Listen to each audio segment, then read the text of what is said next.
Selamat pagi. Assalamualaikum warahmatullahi wabarakatuh. Nama saya Arsyad Yadi SSI dari Dinas Pendidikan dan Kebudayaan Kabupaten Purbalingga.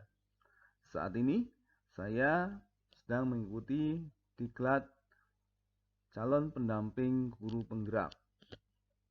Dan pada kesempatan ini kita akan belajar mengenai model inquiry apresiatif Bagja dengan tema literasi berbasis blog. Rancangan implementasi model inquiry apresiatif Bagja. Bagja merupakan singkatan dari B. Buat pertanyaan utama, A. Ambil pelajaran, G. Gali mimpi, C. Jabarkan rencana, dan A. Atur eksekusi. Selanjutnya, marilah kita bahas satu persatu langkah Bagja tersebut mengenai literasi berbasis blog. B. Buat pertanyaan. Pertanyaan yang pertama adalah, cara apakah yang paling efektif untuk melaksanakan program literasi berbasis blog? Yang kedua, daya dukung apa yang diperlukan agar kegiatan tersebut dapat berjalan sesuai dengan target atau tujuan? Berikutnya adalah A. Ambil pelajaran. Berbeda dengan berbagai pendekatan penyelesaian masalah yang lain, Bagja lebih fokus pada hal-hal yang pernah dilakukan, hal-hal yang positif, hal-hal yang menjadi pemicu agar lebih optimis dalam menyelesaikan masalah tersebut, atau untuk membuat impian yang jauh lebih tinggi, visi yang jauh lebih tinggi, yang lebih tinggi dan lebih ke depan. Saya misalkan ketika mengkaji mengenai gerakan literasi berbasis blog, kita lihat berapa hal yang sudah pernah ada. Yang pertama adalah adanya berbagai karya guru. Karya guru yang dimaksud di sini adalah bisa karya berupa karya fiksi, non-fiksi, baik yang dibukukan atau tidak. Juga karya lain seperti video-video yang pernah dibuat, gambar, animasi, simulasi, alat peraga, dan karya lain. Termasuk juga artikel-artikel atau hasil-hasil penelitian yang telah dibukukan atau tidak. Itu adalah model besar untuk dapat terus berliterasi, tentunya dalam pengertian bukan hanya literasi dalam arti menghasilkan teks, tetapi juga berbentuk konten media yang lain. Berikutnya adalah banyak guru yang sudah memiliki blog, baik blog yang sudah dikembangkan atau memang masih apa adanya. Tapi apapun itu, ini adalah modal awal yang bisa menjadi pijakan agar teman-teman guru bisa mencapai impiannya. Bisa mencapai impiannya, salah satunya menjadi manusia yang literate, menjadi manusia yang selain mau membaca, juga mau meng-create sesuatu. Berikutnya adalah mading kelas. Mading kelas merupakan wahana bagi siswa untuk berekspresi. Dan ini adalah salah satu media yang berumur sudah sangat lama. Tetapi ini adalah salah satu bekal juga, bekal yang sangat besar untuk mensukseskan gerakan ini. Keempat, adanya gerakan literasi sekolah. Gerakan literasi sekolah ini misalnya membaca buku 15 menit, kemudian adanya jam-jam wajib masuk perpus, termasuk juga menciptakan lingkungan yang mendukung kegiatan literasi. Misalnya ada pojok baca.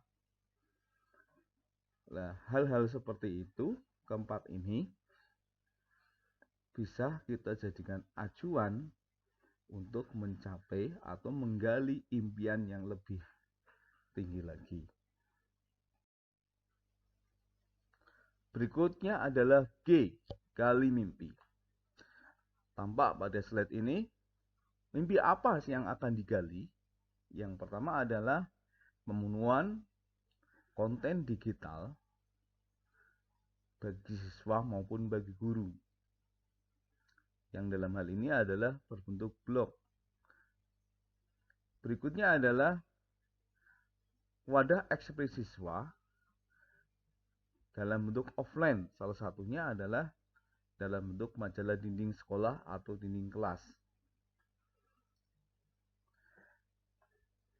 Berikutnya ada mimpi yang memang harus diwujudkan, yaitu bagaimana agar gerakan literasi sekolah itu meningkat levelnya dari pembiasaan, pengembangan, dan akhirnya terintegrasi dalam pembelajaran.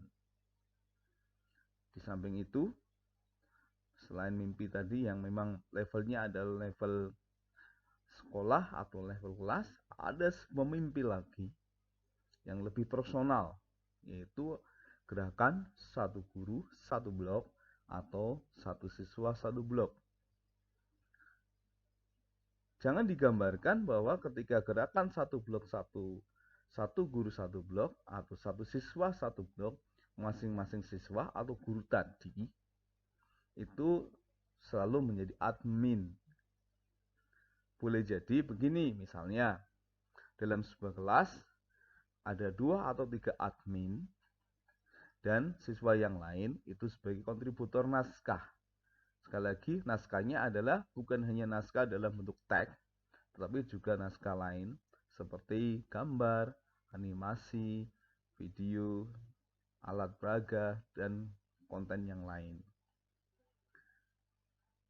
Demikian juga guru pun sama. Beberapa waktu yang lalu ketika saya datang ke sekolah-sekolah menggagas gerakan satu guru punya satu blok, memang ada beberapa keberatan.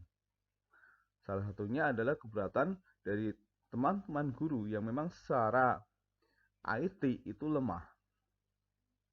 Tetapi nggak perlu dikhawatirkan. Yang penting adalah mereka mau menjadi kontributor naskah. Biarkan guru yang lain yang memang mampu itu menjadi adminnya untuk atau membantu agar karya guru tadi itu bisa terposting di dalam blog. Yang penting adalah kita tidak berhenti menjadi pembaca blog orang lain, apalagi hanya menjadi seorang penonton. Kalau penonton belum tentu membaca ya, dan saya kira ini tidak perlu kita ikuti gitu ya. Minimal kita menjadi kontributor naskah dan sangat diharapkan sekali memang jadi kontributor sekaligus menjadi admin. Langkah berikutnya adalah J, jabarkan rencana. Dalam perencanaannya nanti kita akan melatih siswa-siswa untuk membuat dan mengembangkan blog. Di samping itu, kita juga akan melatih guru-guru untuk membuat dan mengembangkan blog. Tentunya materi siswa dan guru itu berbeda. Dengan dasar yang sama ya, materinya adalah pembuatan blog, tetapi nanti arahnya berbeda. Misalnya untuk siswa lebih diarahkan kepada isi blognya itu adalah kumpulan-kumpulan tugas yang diberikan oleh guru, tentunya plus catatan siswa, ya, kumpulan tugas, catatan siswa, dan juga karya siswa yang lain. Ini sebagai portofolio mereka selama sekolah atau selama belajar. Sedangkan untuk blog guru itu berbentuk pada EduBlog atau blog edukasi. Blog edukasi ini memuat yang pertama, ya, itu adalah RPP atau lesson plan. Yang kedua adalah materi. Yang ketiga media. Yang keempat evaluasi. Yang kelima bahan bacaan, termasuk juga absensi maupun link-link ke blog lain. Dalam blog tersebut, karya-karya guru yang lain juga bisa dimasukkan, diembedkan. Misalnya media, ya, itu bisa mengembedkan dari video yang telah dibuat di channel YouTube, dan juga PowerPoint. Terus karya tulisan-tulisan dalam bentuk Microsoft Word, bahkan karya-karya atau artikel yang telah dimuat oleh media cetak yang lain atau yang tidak pernah dicetak. Silahkan itu bisa masuk ke dalam blog guru. Nah, tentunya untuk mendukung itu perlu sebuah modul panduan yang mengarahkan kepada pembuatan blog baik untuk siswa maupun blog. Langkah terakhir yaitu A, atur eksekusi. Di sini kita mempunyai 5 guru yang nanti akan membantu atau sebagai sebuah tim dengan saya agar gerakan literasi berbasis blog ini bisa berjalan sesuai dengan rencana. Yang pertama adalah Pak Kusmanto. Pak Kusmanto bertugas untuk membuat panduan gerakan ini. Nanti buku panduan ini akan dipercantik oleh Pak Anjar. Ya, tentunya didesain ulang, bisa dengan cover yang menarik, dengan kemasan yang menarik, dengan cetakan yang bagus. Kemudian ada Bu Ririn dan Bu Windy yang bertugas menyusun modul. Ya, tadi khususnya adalah modul pembuatan blog, baik yang modul untuk siswa maupun untuk guru. Dan terakhir ada Bu Gita. Bu Gita bertugas sebagai seksi publikasi yang membuat poster, membuat flyer, dan membuat publikasi di berbagai media sosial maupun di blog.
Demikian rancangan kegiatan literasi berbasis blog yang semuanya ini demi sebuah harapan besar untuk menuju Indonesia yang lebih baik, khususnya di bidang pendidikan.